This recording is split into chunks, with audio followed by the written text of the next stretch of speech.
feminist beauty is never an exhaustive topic, so I'm about to embark on more of it. In thinking about the work of Baudelaire, what confounded me most about him was his position in time. He is both a post-romantic and pre-symbolist poet, equally invested with both. His theories about lyrical aesthetics is felt the world over, impacting modern critics in their views about romantic poetry by Wordsworth and Coleridge, but still commanding attention from critics who analyze work by symbolists like Rimbaud or Berlin, a span of almost 2 centuries. Despite this impact, though, Baudelaire's vision comes under deep scrutiny by modern feminist critics such as Sarah D'Arcy, who believe that modernist interpretations of Baudelaire intimate transgressive, symbolic representations of women originally intended to uphold traditional and perhaps subversive attitudes towards feminist ideals. To the contrary, actually, I think Baudelaire's theories unveil an immutable beauty of feminism which, despite the temporality of history, supersedes traditional sentiments about aging and death. His theory, put into practice in his poem A Carcass, unlocks the poetic lyric's power to describe deeply buried epistemologies of beauty. And he uses the symbol of a woman's decaying corpse to redefine beauty beyond romantic traditions. While the woman's corpse in his poem is treated with disdainful, disintegrating, or distasteful imagery, she becomes an agent of tension between temporal and atemporal beauty that divides romanticism from symbolism. To the romantic, decay of the body is beautiful because it represents the exhaustive struggle to achieve idealized beauty. And that's true for Baudelaire as well, but in seeking to define it, he establishes a kind of innovative agency for a woman's corpse over the atemporal aesthetic he explains in his essay, The Painter of Modern Life. Baudelaire does not merely juxtapose material decay of the woman in A Carcass with romanticized aesthetic ideals. Rather, he emphasizes an atemporal, timeless aspect within her that exists in dialectical tension to both her decaying material body and her lived attempt to embody a romantic aesthetic. In Baudelaire's essay, he describes nuances between a general beauty and a particular beauty that the romantic poet may overlook, but is still firmly grasped by Baudelaire's use of symbolism.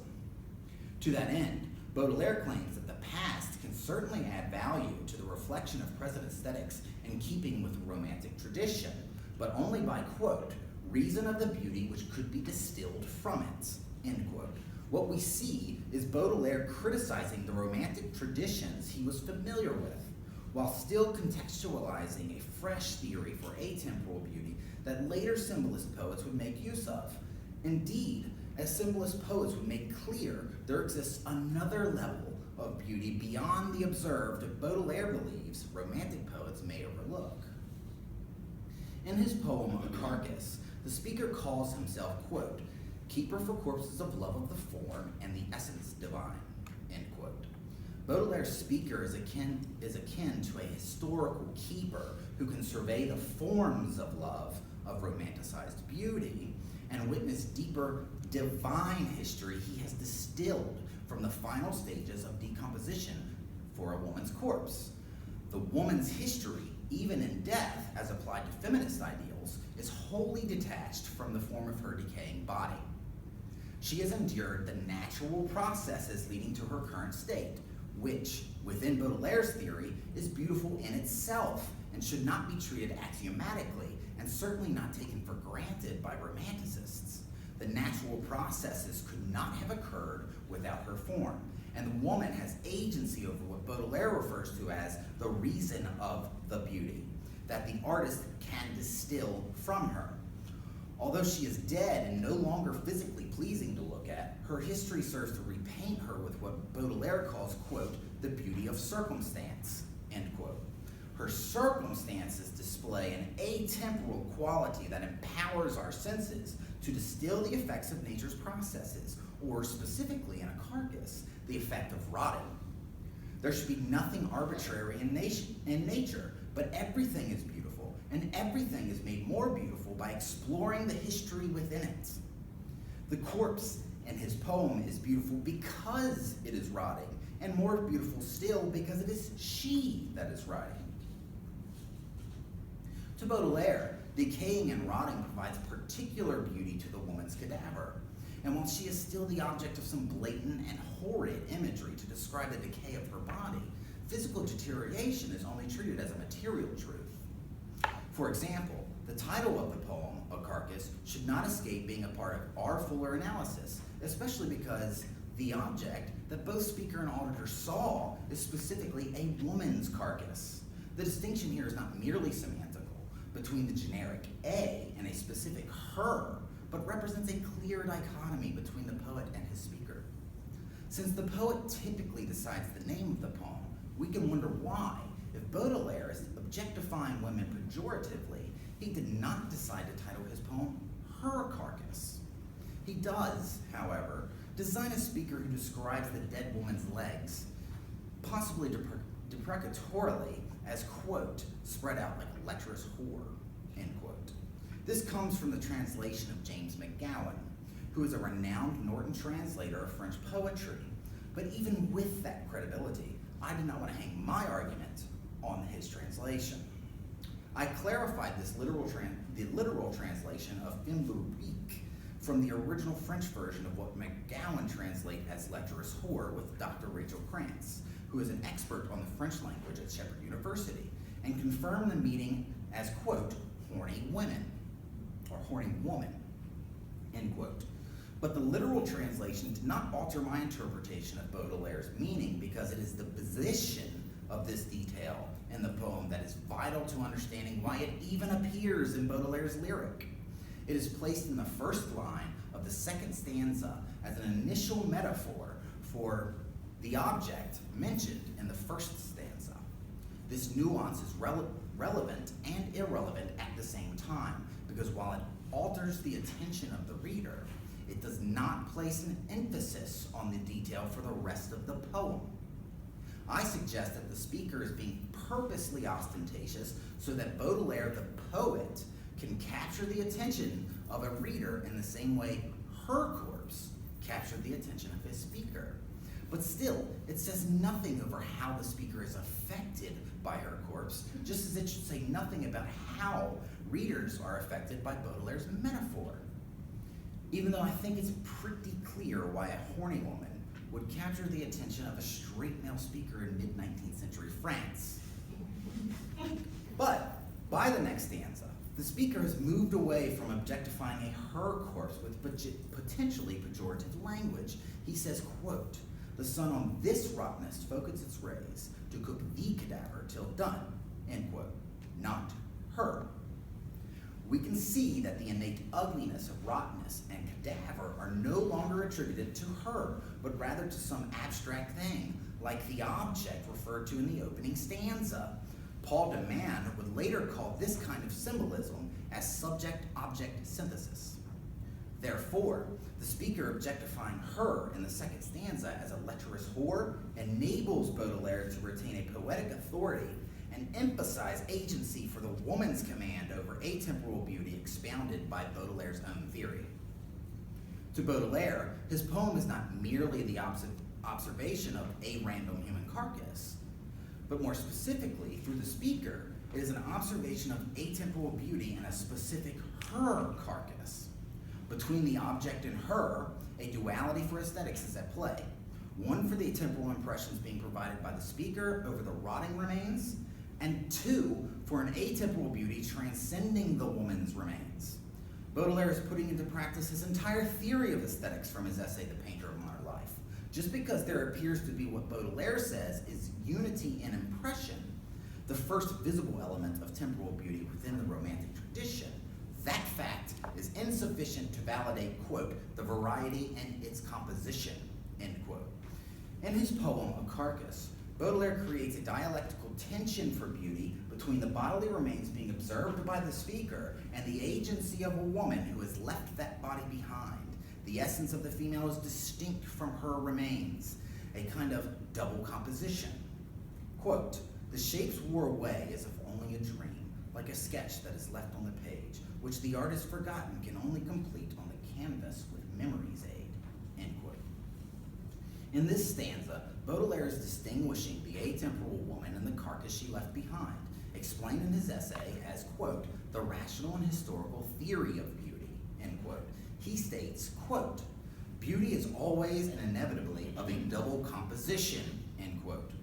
The double composition in this poem, a carcass, is the atemporal woman and the body she once inhabited. The shapes of her body have worn away as part of some temporal, memory-based dream world in which the ideal of her physical beauty could be measured by purely romantic aesthetics. Is the atemporal woman not on the page, quite literally, she's not named in the poem, suddenly unbeautiful because physical attraction can no longer be applied to her? Absolutely not, because Baudelaire redefines her shapes in his lyric like an artist, or dare I say, a painter in modern life, would finish a sketch.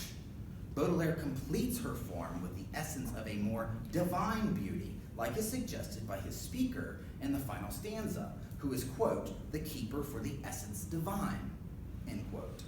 Once Baudelaire has created a duality for beauty in the poem, excuse me, by extracting the atemporal woman, the corpse left behind becomes a vessel for the temporal beauty women provide to nature. Our understanding of this detail provides new context for the third stanza.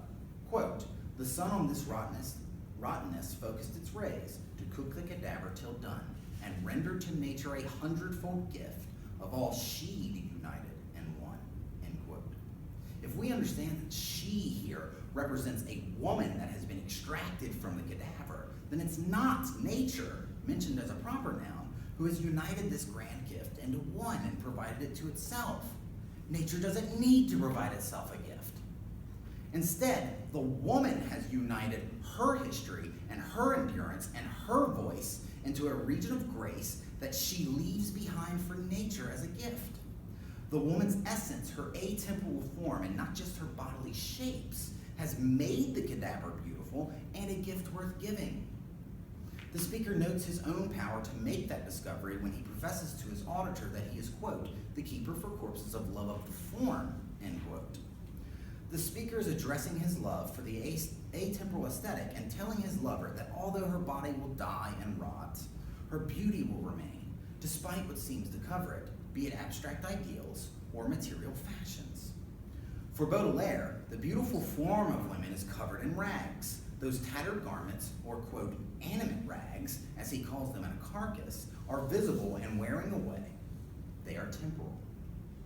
In his manifesto, The Painter of Modern Life, when discussing the, quote, two opposite extremes of beauty and art, end quote, Baudelaire states, quote, the eternal part of beauty will be veiled and expressed, if not by fashion, then at least by the particular temperament of the artist, end quote.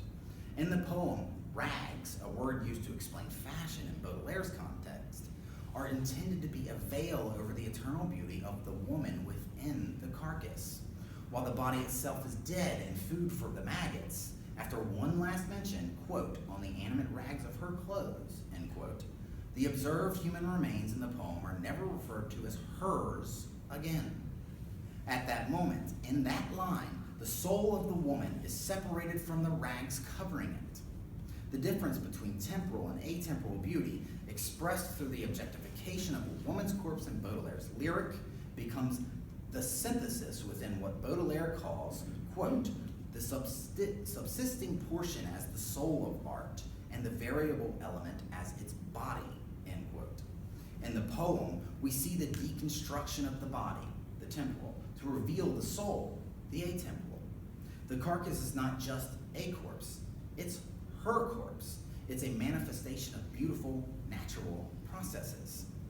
Baudelaire's objectification of the observed woman's corpse creates a tension on the aesthetic of a decayed woman's body. The aesthetic presence of a rotting or deteriorating female body is outside of the process of rot or decay itself. As an artist, Baudelaire uses his lyric to dive with both hands into the muck of temporality and pull out an atemporal aesthetic that transcends romantic visions of beauty. Women, to Baudelaire, are the agents of meaning for atemporal beauty. He states in his manifesto, quote, fashions should never be considered as dead things. They should be thought of as vitalized and animated by the beautiful women who wore them, end quote. Baudelaire accomplishes this distinction, this duality, by contrasting and then separating the beauty of a woman from a rotting carcass. Baudelaire's treatment of the woman's remains is a complicated and tenuous adventure to describe two elements of beauty, one that transcends traditional romantic ideas, and one which expounds those ideas with his symbolism. The decay and breaking down of a woman's body is meant to reveal the cost of trying to achieve a beauty ideal, which, according to Baudelaire, can only be achieved by extracting the circumstances of what is aesthetically pleasing to look at. Baudelaire means to say that the core of aesthetics is not permanently imprisoned by materiality, but only manifests itself in a